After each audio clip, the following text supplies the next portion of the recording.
زنا کی توبہ کیسے قبول ہوتی ہے؟ حضرت محمد صلی اللہ علیہ وسلم کا فرمان: ایک آدمی حضور پاک صلی اللہ علیہ وسلم کے پاس آیا اور فرمایا: اے محمد صلی اللہ علیہ وسلم، مجھ سے گناہ ہو گیا ہے، میں زنا کر بیٹھا ہوں، میری توبہ کیسے قبول ہوگی؟ حضور اکرم صلی اللہ علیہ وسلم نے فرمایا: صرف یہ ایک عمل کر لو، اللہ تعالیٰ معاف کر دے گا۔ بسم اللہ الرحمن الرحیم۔ واضح رہے کہ زنا بہت بڑا گناہ ہے۔ قرآن و حدیث میں زنا کی بہت سخت مذمت کی گئی ہے اور زنا کرنے والوں کے بارے میں سخت وعیدیں نازل ہوئی ہیں۔ حدیث مبارکہ میں ہے: ساتوں آسمان اور ساتوں زمینیں شادی شدہ زناکار پر لعنت کرتی ہیں، اور جہنم میں ایسے لوگوں کی شرمگاہوں سے ایسی سخت بدبو پھیلے گی جس سے اہل جہنم بھی پریشان ہوں گے، اور آگ کے عذاب کے ساتھ ان کی رسوائی جہنم میں ہوتی رہے گی۔ ایک دوسری حدیث میں ہے: حضرت ابو ہریرہ رضی اللہ تعالیٰ عنہ فرماتے ہیں کہ رسول اکرم صلی اللہ علیہ وسلم نے فرمایا: زنا کرنے والا زنا کرتے وقت مومن نہیں رہتا، چوری کرنے والا چوری کرتے وقت مومن نہیں رہتا، اور شراب پینے والا شراب پیتے وقت مومن نہیں رہتا۔ حضرت ابو امامہ رضی اللہ تعالیٰ عنہ سے مروی ہے کہ ایک نوجوان نبی کریم صلی اللہ علیہ وسلم کی خدمت میں حاضر ہوا اور کہنے لگا: یا رسول اللہ صلی اللہ علیہ وسلم، مجھے زنا کرنے کی اجازت دے دیجیے۔ لوگ اس کے طرف متوجہ ہو کر اسے ڈانٹنے لگے اور اسے پیچھے ہٹانے لگے، لیکن نبی کریم صلی اللہ علیہ وسلم نے اس سے فرمایا: میرے قریب آ جاؤ۔ وہ نبی کریم صلی اللہ علیہ وسلم کے قریب جا کر بیٹھ گیا۔ نبی کریم صلی اللہ علیہ وسلم نے اس سے پوچھا: کیا تم اپنی والدہ کے حق میں بدکاری کو پسند کرو گے؟ اس نے کہا: اللہ کی قسم، کبھی نہیں، میں آپ پر قربان جاؤں۔ نبی کریم صلی اللہ علیہ وسلم نے فرمایا: لوگ بھی اسے اپنی ماں کے لیے پسند نہیں کرتے۔ پھر دریافت فرمایا: کیا تم اپنی بیٹی کے حق میں بدکاری کو پسند کرو گے؟ اس نے کہا: اللہ کی قسم، کبھی نہیں، میں آپ پر قربان جاؤں۔ نبی کریم صلی اللہ علیہ وسلم نے فرمایا: لوگ بھی اسے اپنی بیٹی کے لیے پسند نہیں کرتے۔ پھر پوچھا: کیا تم اپنی بہن کے حق میں بدکاری کو پسند کرو گے؟ اس نے کہا: اللہ کی قسم، کبھی نہیں، میں آپ پر قربان جاؤں۔ نبی کریم صلی اللہ علیہ وسلم نے فرمایا: لوگ بھی اسے اپنی بہن کے لیے پسند نہیں کرتے۔ پھر پوچھا: کیا تم اپنی پھوپھی کے حق میں بدکاری کو پسند کرو گے؟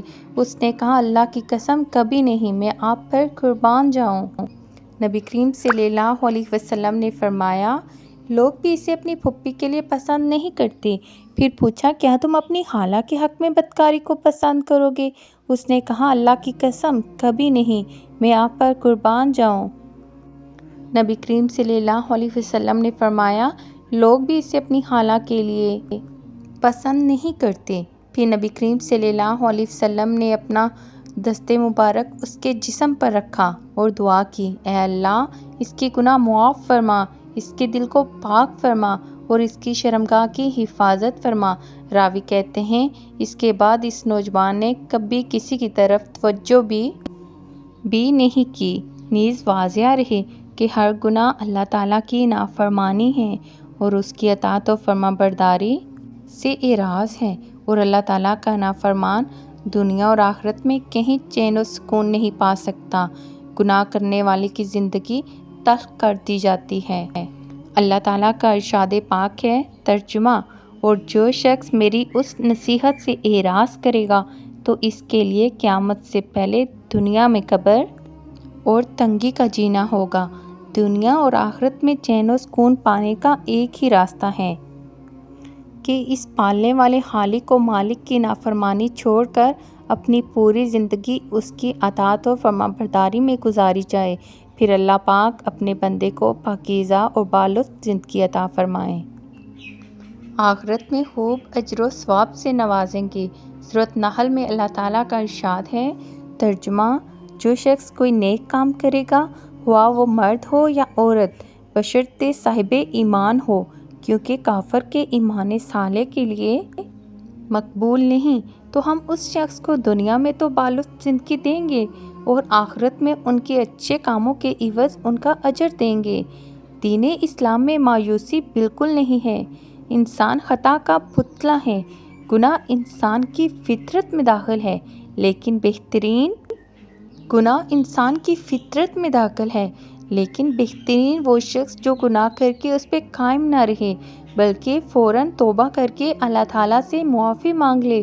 نبی کریم صلی اللہ علیہ وسلم کا ارشاد فرمایا، ہر بنی آدم انسان بہت زیادہ خطا کار ہے، لیکن اللہ تعالیٰ کے نزدیک بہترین خطا کار وہ ہیں جو کثرت سے توبہ کرنے والے ہوں۔ حضرت حذیفہ بن یمان سے مروی ہے کہ نبی کریم صلی اللہ علیہ وسلم نے ارشاد فرمایا، اے مسلمانوں، زنا سے بچو، اس لیے کہ اس میں 6 نقصانات ہیں، 3 دنیا میں اور 3 آخرت میں۔ دنیا کے 3 نقصانات یہ ہیں: زنا کرنے والے کے چہرے کی رونق ختم ہو جانا، نمبر 2 مسلسل غربت، نمبر 3 عمر کا کم ہو جانا۔ آخرت میں پیش آنے والی 3 چیزیں یہ ہیں: نمبر 1 اللہ کی ناراضگی، نمبر 2 برا حساب و کتاب، نمبر 3 دوزخ کی آگ میں ہمیشہ رہنا۔ زنا سے چہرے بے رونق اور بے نور ہو جاتے ہیں۔ مذکورہ بالا حدیث کی روشنی میں زنا کرنے والوں کو دنیا میں سخت ذلت و رسوائی سے دوچار ہونا پڑتا ہے، جن میں پہلی سزا یہ ہے کہ زنا کرنے والوں کے چہروں کی رونق ختم ہو جاتی ہے، ان کے چہروں سے ہمیشہ ذلت و خواری کا علامت ظاہر ہوتی ہے۔ ایک دوسرے مقام پر نبی کریم صلی اللہ علیہ وسلم نے ارشاد فرمایا، تم لوگ ضرور اپنی نگاہوں کی حفاظت کرو اور اپنے چہرے کو سیدھا رکھو، ورنہ تمہارے چہروں کو بے نور کر دیا جائے گا۔ زنا سے فکر و فاقہ اور مسکنت پیدا ہوتی ہے۔ حضرت عبداللہ بن عمر رضی اللہ تعالیٰ عنہ سے مروی ہے کہ آقا صلی اللہ علیہ وسلم نے ارشاد فرمایا، جب حکمران ظلم کرے تو آسمان سوکھ جاتا ہے، جب زکوٰۃ روک لی جائے تو مویشی ہلاک ہو جاتے ہیں، اور جب زناکاری پھیل جائے تو فکر و فاقے اور مسکنت عام ہو جاتی ہے، اور جب زمیں توڑنے جانے لگے تو کافروں کو غلبہ دیا جاتا ہے۔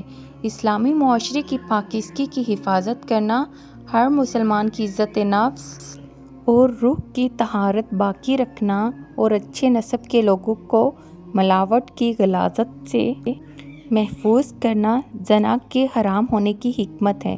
عبرانی کی ایک صحیح روایت ہے کہ ابو العاص نبی کریم صلی اللہ علیہ وسلم سے روایت کرتے ہیں کہ آپ صلی اللہ علیہ وسلم نے فرمایا، روزانہ آدھی رات کے وقت آسمان کے دروازے کھول دیے جاتے ہیں اور ایک پکارنے والا ہے جس کی توبہ قبول کی جائے، کوئی سوال کرنے والا جس کا سوال پورا کیا جائے، کوئی مصیبت زدہ جو دعا کرے اور اس کی مصیبت دور کر دی جائے، یعنی آدھی رات کے بعد دعائیں قبول ہونے لگ جاتی ہیں۔ ناظرین، اللہ تعالیٰ ہر دعا کرنے والے مسلمان کی دعا قبول فرماتا ہے، سوائے اس کے زانیہ کے جو اپنی شرمگاہ کے ذریعے غیر مرد کو سیراب کرتی ہے، زانیہ عورت جو زنا کے ذریعے مرد کا دل بہلاتی ہے، پھر اس کی دعا قبول نہیں ہوتی۔ زنا کرنے والے لوگ خود اپنے آپ کو اللہ کے عذاب کا مستحق بنا لیتے ہیں۔ حضرت عبداللہ بن عباس رضی اللہ تعالیٰ عنہ کہتے ہیں کہ رسول پاک صلی اللہ علیہ وسلم نے فرمایا، جب کسی بستی میں زنا اور سود عام ہو جائے تو گویا اس بستی کے لوگوں نے اپنے آپ کو اللہ کے عذاب کا مستحق بنا لیا، اور ان پر کسی بھی طرح کا عذاب آ جائے، پھر اس طرح زانی کو دنیا میں بھی اللہ کی طرف سے سزا مل کر رہتی ہے۔ دعا ہے اللہ تعالیٰ ہم سب کو اپنے گناہوں کی توبہ کرنے کی توفیق عطا فرمائے۔ اگر آپ کو ویڈیو اچھی لگی ہو تو ویڈیو کو لائک، کمنٹ اور شیئر کر دیں۔ شکریہ۔